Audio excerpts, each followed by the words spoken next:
tous et bienvenue au 19h de la télévision de Burkina. Voici les titres. Organisation à caractère associatif, le centre de gestion agréé de Bobo appuie les PMI-PME dans la mobilisation des recettes fiscales au profit des impôts et pour mener à bien sa mission, il vient de nouer un partenariat avec la Direction générale des impôts, un tandem qui vise à renforcer le civisme fiscal des entreprises. Et puis inauguration de nouvelles infrastructures dans le CG de Dora dans la région de la Boucle du Mhoun. Il s'agit de bâtiments servant de salle de classe et de bureaux pour les enseignants. Ces réalisations sont le fruit de la coopération allemande en collaboration avec l'association Solidarité Afrique de l'Ouest.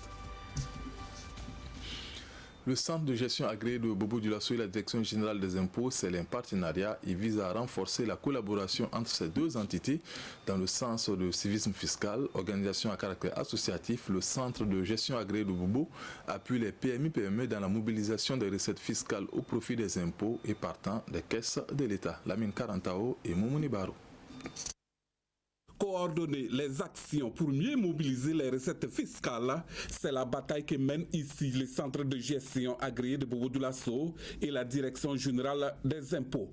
La Direction générale des impôts étant la plus grande administration des recettes fiscales, près de 900 milliards de francs CFA engrangés en 2019, selon le premier responsable de l'institution. C'est donc l'occasion pour les deux entités de renforcer leur partenariat pour accroître la manne financière de l'État. Les CGA sont d'une importance capitale pour la Direction générale des impôts qui est chargée donc de mobiliser les recettes.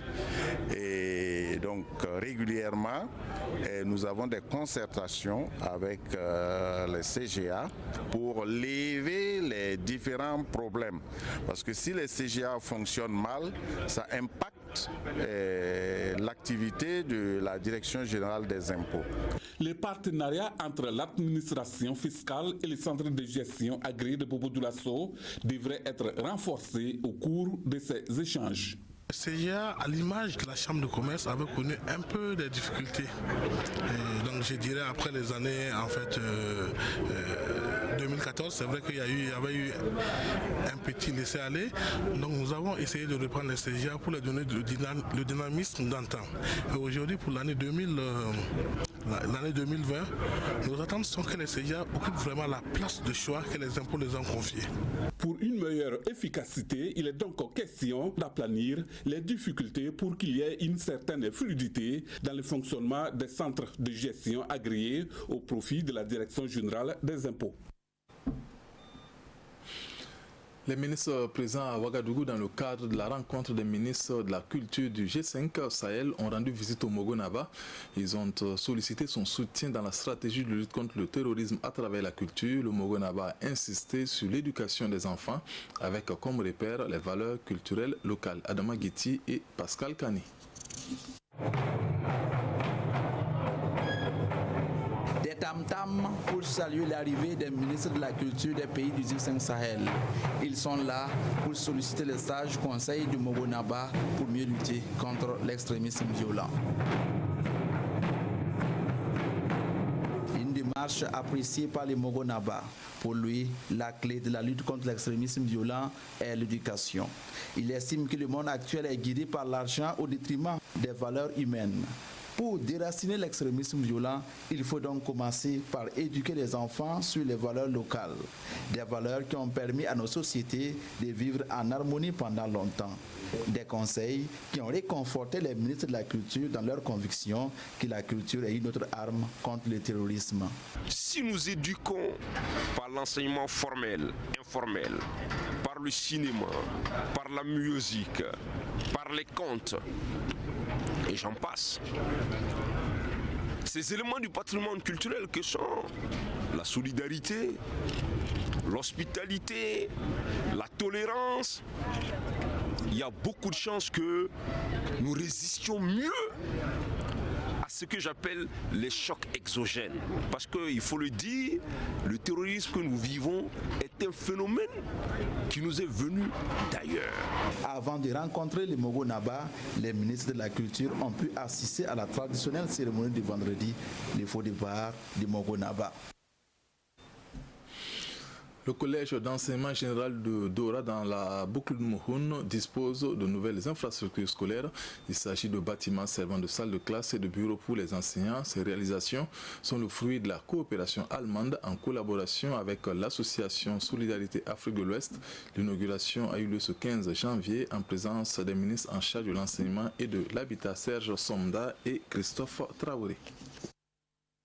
C'est cette coupure de ruban qui consacre l'inauguration officielle du nouveau bâtiment du Collège d'enseignement général CEG de Dora dans la commune rurale de Bondokui. Un CEG composé de 4 classes, un magasin, des latrines entre autres. Les dernières années, on construit chaque année une quarantaine d'établissements par an. Surtout des collèges. Parce qu'on avait remarqué partout, on avait construit des écoles primaires, mais il n'y avait pas de collège et ça manque la suite. C'est vraiment très important pour pouvoir développer un pays. À Zao, le gouvernement allemand et les populations ont travaillé à la réalisation de ce joyau. Il faut dire que la contribution du gouvernement allemand et de l'association s'élève à 28 millions de francs CFA. Et donc le reste, donc les populations qui apportent donc des agrégats, qui apportent donc leur contribution en termes de main d'œuvre et tout, pour la réalisation de cette infrastructure. Et ça a l'avantage donc de sensibiliser davantage la population sur la nécessité de s'approprier l'infrastructure. Désormais, cette infrastructure offre de meilleures conditions d'études. Je suis très content car dans le site provisoire dans lequel nous étions, j'allais dire qu'on faisait les cours avec les animaux. Parce que tu peux être concentré dans ton cours et voici un mouton qui rentre, tu es obligé de chercher le mouton et revenir continuer le cours. Maintenant que nous avons notre site bien écarté du village, vraiment ça me va droit au cœur, je suis très content. Le CEG de Dora a ouvert ses portes à la rentrée scolaire 2016-2017 avec un effectif de 77 élèves dont 50 filles et 27 garçons.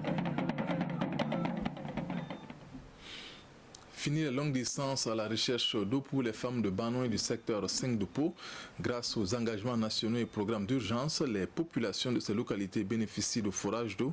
Cela est l'un des engagements du président avant la fin de son mandat, à savoir la fin de la corvée d'eau pour les populations. Idrissa Warga et Mamadouba.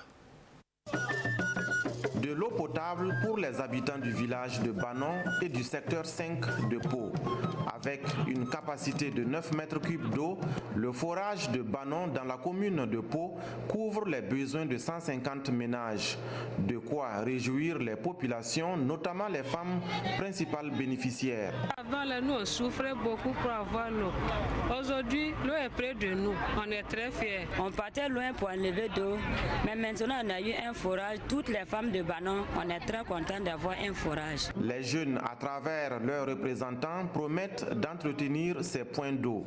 Mieux, ils souhaitent que le forage de Banon soit modifié pour en faire un château d'eau.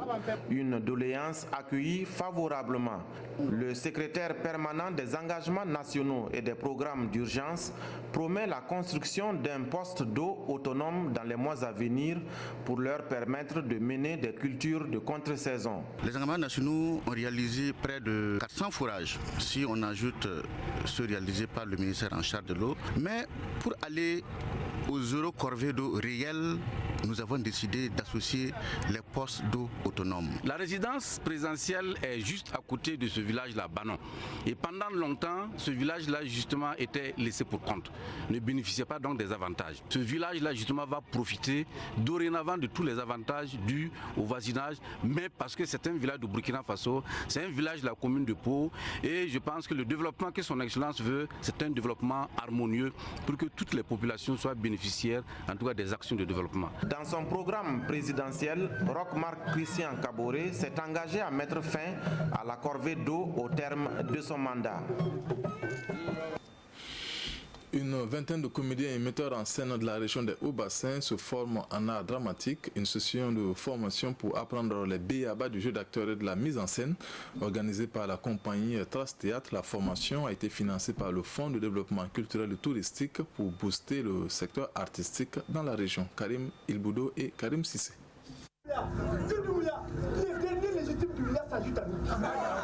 Cette prestation est le fruit de 10 jours de formation sur le jeu d'acteur et de la mise en scène.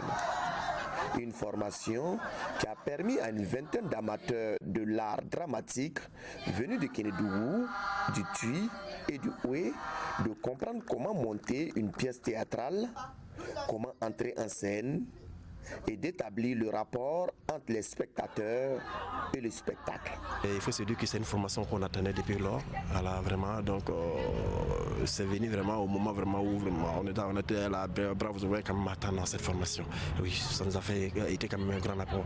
Oui, parce qu'il faut se dire que tous les metteurs en scène qui ont quitté dans les différentes localités, chacun de nous se dit satisfait vraiment. Pour cette première expérience, le travail a porté sur l'œuvre Les Soleils des Indépendances de Amadou Kourouma.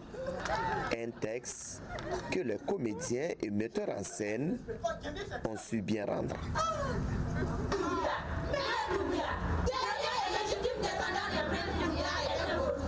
J'ai trouvé que c'était un texte un peu compliqué et donc pour mettre à l'épreuve les comédiens et les metteurs en scène, nous avons pris ce texte-là pour qu'ils en fassent un texte d'exercice. Vous-même, vous venez de voir ce que ces gens-là sont devenus en 10 jours.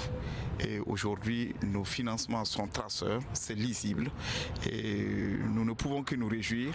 La formation a été possible grâce à la collaboration entre la compagnie Trace Théâtre et le Fonds de développement culturel et touristique. À travers une telle formation, les initiateurs entendent venir au secours de l'art dramatique.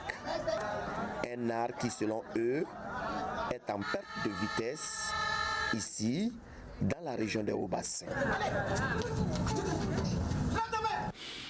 C'est la fin de cette édition. Merci de nous avoir suivis. Le 20h, c'est avec Marguerite Douagneau. Bonne suite de programme sur la RTB. Bonsoir.